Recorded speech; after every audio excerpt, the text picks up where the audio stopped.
300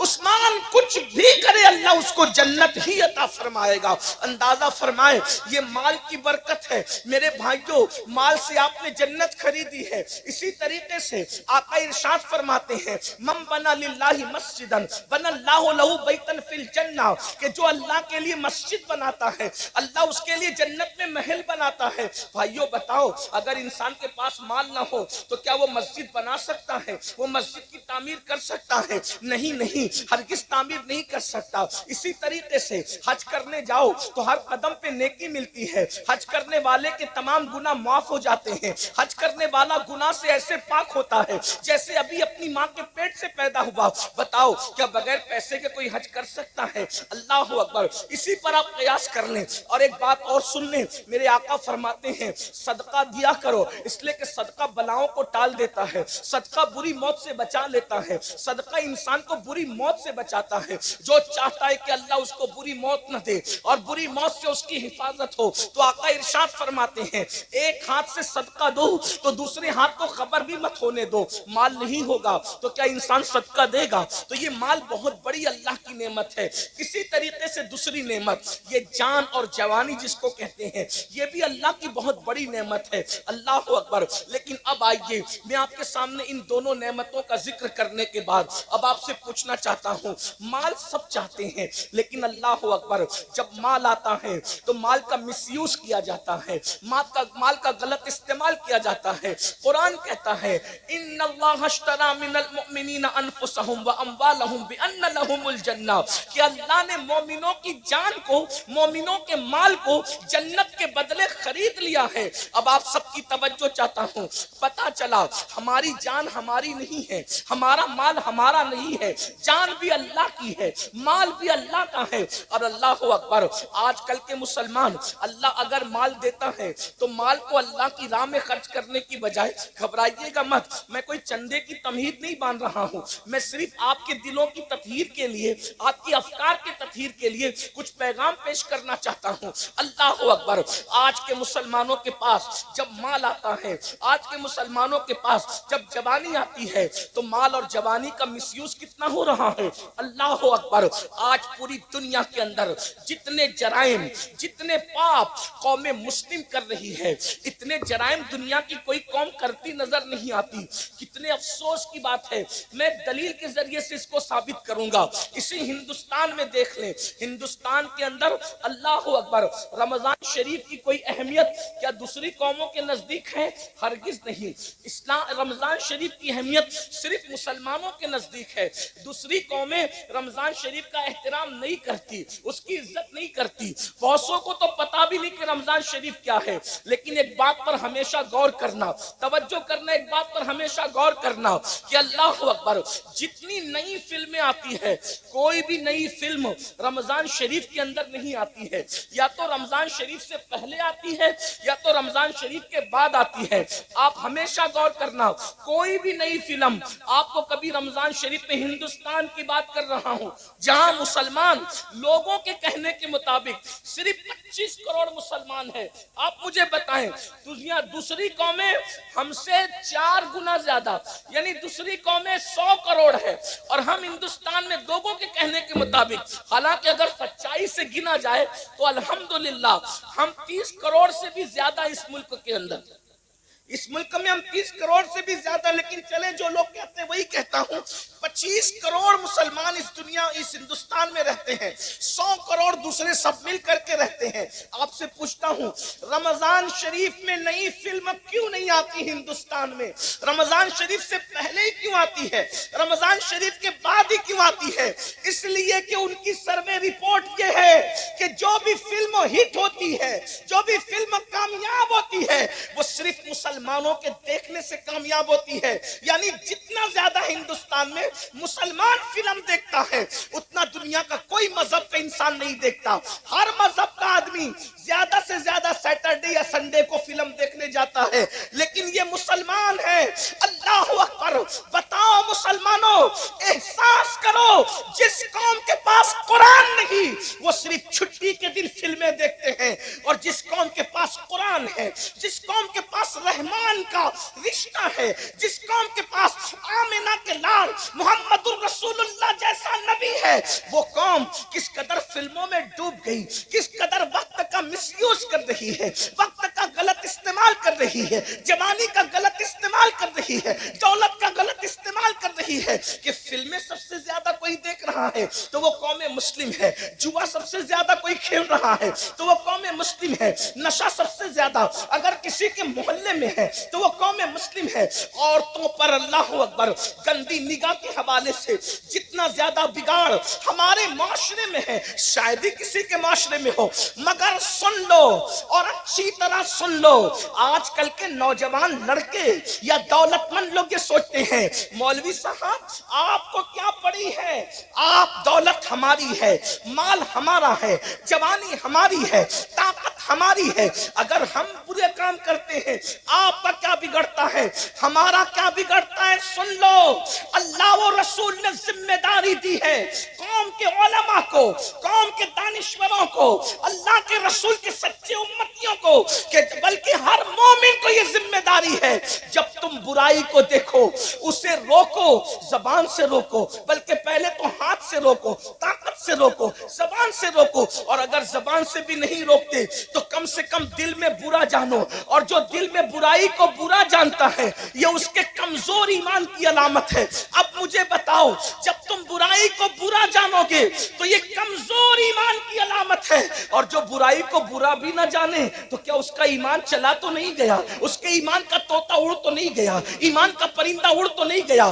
اب مجھے بتاؤ میرے بھائیوں، آپ کہتے ہیں مال میرا ہے، تکلیف آپ کو کیا ہے؟ جان میری ہے، تکلیف آپ کو کیا ہے؟ تو سن لو، اچھی طرح سن لو، کنویں میں گرنے والے کو بچانے کی ذمہ داری دیکھنے والے پر ہے کہ نہیں ہے؟ سڑک حادثے میں اگر کوئی بس سے ٹکرانے جا رہا ہو تو بولو بچانا اخلاقی فریضہ ہے کہ نہیں ہے؟ ارے نادان، بس سے ٹکرائے گا تو اتنا نقصان نہیں ہوگا، اللہ اکبر، کنویں میں گرے گا اتنا نقصان نہیں ہوگا، لیکن اللہ رب العزت کی نافرمانی کرے گا تو اتنا بڑا نقصان ہوگا کہ اس نقصان سے تجھے کوئی نہیں بچا سکتا۔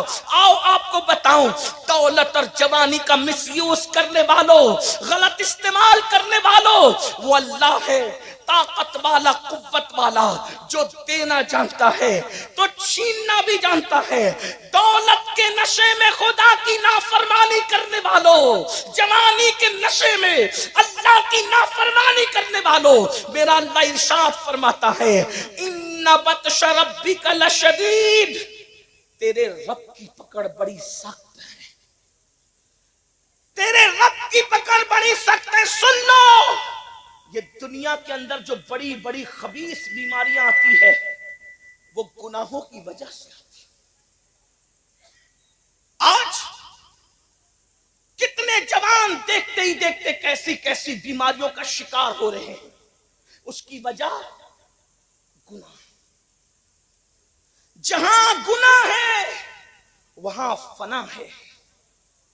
جو دولت کے نشے میں شادیوں میں لوگ ناچتے ہیں، شادیوں میں لوگ شراب پیتے ہیں، شراب تقسیم ہوتی ہے، آج آپ کے یہاں نہیں ہوتی ہوگی لیکن میں ہندوستان بھر کی بات کر رہا ہوں، رت جگہوں میں شراب بانٹی جاتی ہے۔ دولہے کے باپ کو، دلہن کے باپ کو شرم نہیں آتی؟ جس شادی کی شروعات شراب سے کی جائے اس میں اللہ کی رحمتوں کا نزول کیسے ہوگا؟ لوگ کہتے ہیں کہ ہاتھوں سے مہندی نہیں چھوٹتی اور گھروں میں زگزگ شروع ہو جاتی ہے۔ جو شادی میں اللہ کے رسول کا دل دکھایا جائے، جس شادی میں مصطفیٰ جان رحمت کے دل پہ نشتر لگائے جائیں، بتاؤ کیا اس شادی کے اندر کبھی برکت ہو سکتی ہے؟ ذرا غور تو کیجئے، کبھی سوچئے تو صحیح۔ عورتوں کا حال یہ ہے، وہ رت جگہوں میں ناچتی ہیں، وہ شریف عورتیں جن کے پردے کا اللہ نے حکم دیا ہے، عورتیں شادیوں میں ناچتی، عورتیں شادیوں میں گانے گاتی ہیں، لوگ سنتے ہیں، رت جگہ کی رسم، اس کی رسم، اس کی رسم۔ میری بہنوں سن لو اور اچھی طرح کان کھول کر سن لو، اللہ کے رسول صلی اللہ علیہ وآلہ وسلم نے ایک عورت کو زور سے بلند آواز سے قرآن پڑھنے سے بھی منع فرما دیا، فرمایا گیا عورت کی آواز بھی عورت ہے، عورت کو بلند آواز سے قرآن پڑھنے کی اجازت نہیں ہے۔ اب آپ مجھے بتائیں میرے بھائیوں میری بہنوں، جس عورت کو بلند آواز سے قرآن پڑھنے کی اجازت نہیں، وہ عورت آخر گانے کیسے گا رہی ہے، وہ عورتیں ناچ کیسے رہی ہے، اور پھر اس شادی میں برکت کیسے ہو سکتی ہے؟ اللہ اکبر۔ تو یاد رکھنا اللہ رب العزت کی پکڑ بڑی سخت ہے، اور جب اللہ کسی پہ پکڑ کرتا ہے اس کے گناہ کی وجہ سے تو دنیا کی کوئی طاقت بچا نہیں سکتی۔ میرے بھائیوں آج لوگوں کا یہ ذہن بنتا جا رہا ہے، ارے مولانا آخرت میں جو ہوگا دیکھا جائے گا۔ میرے بھائی اللہ آخرت میں جو پکڑ کرے گا وہ تو کرے گا، گناہ کی وجہ سے دنیا میں بھی اللہ پکڑ کرتا ہے۔ گناہ کوئی کرے اس کے گناہ کی نحوست اس کو مل کر رہتی ہے۔ ایک بزرگ فرماتے ہیں جب رات کو مجھ سے کوئی گناہ ہوتا ہے تو صبح اس گناہ کا اثر میرے بچوں میں مجھے نظر آتا ہے، میری سواری میں مجھے نظر آتا ہے۔ لوگوں نے پوچھا وہ کیا؟ کہا رات کو اگر میں گناہ کرتا ہوں تو صبح میری اولاد میری نافرمانی کرتی ہے، صبح میری سواری میری نافرمانی کرتی ہے۔ پتا چلا اولاد غدار یوں ہی نہیں ہوتی، ہر اولاد کو ماں باپ سے پیار ہوتا ہے۔ جب تم اللہ سے غداری کرتے ہو تو اللہ تمہیں صدمے دینے کے لیے بطور عذاب تمہاری اولاد کو تمہارا غدار بنا دیتا ہے۔ ورنہ لوگ آج کتنا پڑھا رہے ہیں، یہ پڑھا رہے ہیں، وہ ڈگری دلا رہے ہیں، لیکن بتاؤ کل کے ان پڑھ بچے، کل کے جاہل بچے ماں باپ کے جتنے وفادار تھے، کیا آج کے پڑھے لکھے بچے اتنے وفادار ہیں؟ لوگ کہتے ہیں بچے پڑھے لکھے نہیں ہیں اس لیے بے وفا ہیں۔ میں نے کہا 50 سال پہلے اتنی بڑی ڈگریاں تھی نہیں مسلمانوں کے پاس بظاہر، پھر بھی بچے وفادار تھے۔ وجہ کیا تھی؟ ان کے ماں باپ خدا کے وفادار تھے، اللہ نے اولاد کو ان کا وفادار بنا دیا تھا۔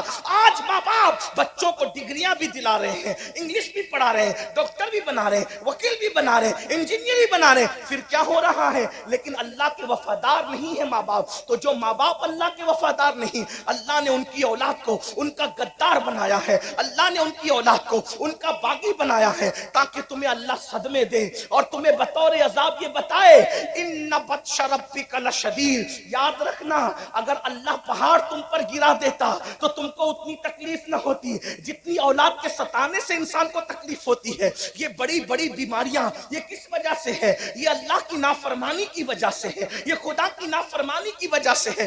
دیکھو اپنے دلوں میں ٹٹول کر سوچو، اتنا بڑا مجمع ہزاروں کا ہے، بھائیوں کی بھی توجہ، بہنوں کی بھی توجہ، ارے ڈلپ کے اللہ اکبر نرم نرم قدوں پر سوتے ہو، لیکن بتاؤ کیا دلوں کو سکون ہے؟ ارے لوگوں کو ٹاٹ پر سکون کی نیند آتی تھی، لوگوں کو گرڑی پر سکون کی نیند آتی تھی، لیکن تمہیں اتنے اتنے ایک ایک ہاتھ دو دو ہاتھ انچ گدوں پہ نیند کیوں نہیں آ رہی ہے؟ کروٹیں بدل رہے ہیں، دل بے چین ہے، دل بے قرار ہے، نیند کی گولیاں کھا رہے ہیں، لیکن سکون کی نیند کیوں نہیں آتی؟ وجہ یہ ہے کہ راتوں کو اللہ کی نافرمانی کرنے والوں، نرم نرم گدوں پہ لیٹ کر سیریل دیکھنے والوں، نرم نرم گدوں پہ لیٹ کر فلمیں دیکھنے والوں، نرم نرم گدوں پہ لیٹ کر زنا کے مناظر دیکھنے والوں، نرم نرم گدوں پہ لیٹ کر گانے سننے والوں، بتاؤ جب تم اللہ کی نافرمانی کرو گے تو تمہیں سکون کی نیند کیسے آئے گی؟ اچھی طرح یاد رکھنا جو لوگ اللہ کی فرما برداری کرتے ہیں ان لوگوں کو تو گرم ریت پر بھی نیند آ جاتی ہے۔ لوگ سوچتے ہیں یہ گرم ریت پر نیند آنا تو بڑا مبالغہ ہے، میں نے کہا نہیں یہ حقیقت ہے۔ کیا تمہیں نہیں پتا ایک مرتبہ روم کا ایلچی سیدنا فاروق اعظم کے پاس ایک خط لے کر کے آتا ہے، اور جب خط لے کر کے آتا ہے تو سیدنا فاروق اعظم کو ڈھونڈتا ہے، لوگوں سے پوچھتا ہے اے مسلمانوں تمہارے امیر کا محل کہاں ہے؟ تمہارے امیر کا محل کہاں ہے؟ مسلمان کہتے ہیں جو ہمارا امیر ہے وہ محلوں میں نہیں رہتا، جیسے جھوپڑوں میں ہم رہتے ہیں ویسی مٹی کے جھوپڑے میں وہ بھی رہتا ہے۔ تو کہا وہ ملے گا کہاں؟ کا اتفاق سے ابھی گھر میں بھی نہیں ہوگا ہمارا امیر، وہ اپنی بکریوں کو لے کر اپنے اونٹوں کو لے کر جنگل میں گیا ہے اور وہ بکریاں چرا رہا ہوگا۔ وہ کہاں ہوگا؟ وہ فلاں جنگل میں ہوگا۔ اندازہ فرمائے میری قوم کے جوانوں، نرم نرم قدوں پہ سسکیاں لینے والوں، کاروبار کے لیے